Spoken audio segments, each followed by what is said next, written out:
A very good day to the honorable judges and teachers. My name is Nur Kasih Ariana binti Muhammad Syafi'i. Today I would like to tell a story entitled The Stubborn Frog. One day the pond had a new guest. It was a frog, and it sat on a leaf floating on the pond.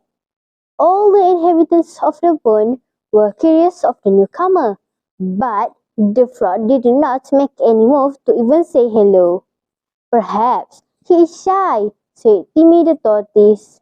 "If that is so, perhaps we should make him feel welcome," said Lucy, an angelfish.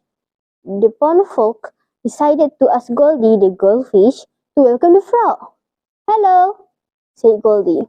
"Welcome to the pond. What is your name?" The green frog ignored Goldie. It did not even croak. "How rude," thought Goldie. She swam to her village, dipped in the pond, and met her friends. "Did you get his name?" asked Timmy. "No, he didn't even return my greeting. He was a very rude frog," said Goldie in a huff. Well, we cannot let this go on. If he is to live in the pond, he has to get to know his neighbors," said Timmy. Timmy swam to the surface and said to the frog, "Hello, my name is Timmy. What is yours?" The frog ignored him. He didn't even blink. Instead, his yellow eyes looked somewhere above Timmy's head.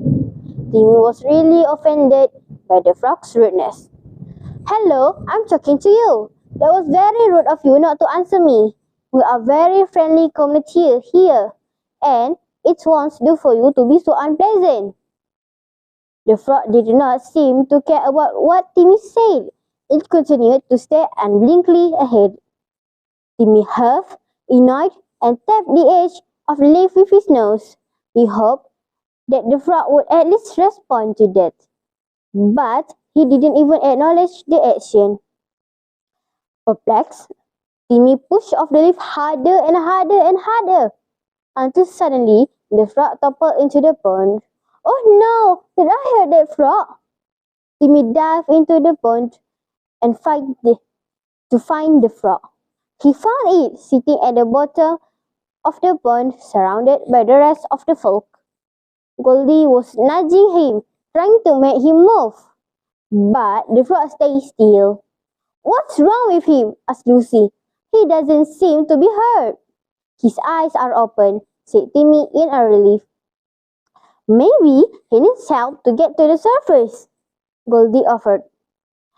"Well, he could ask for help, but I think he's too stubborn or proud to ask. Maybe we should not help him," said Tiny the guppy. "But if we don't help him, he could die," said Timmy anxiously.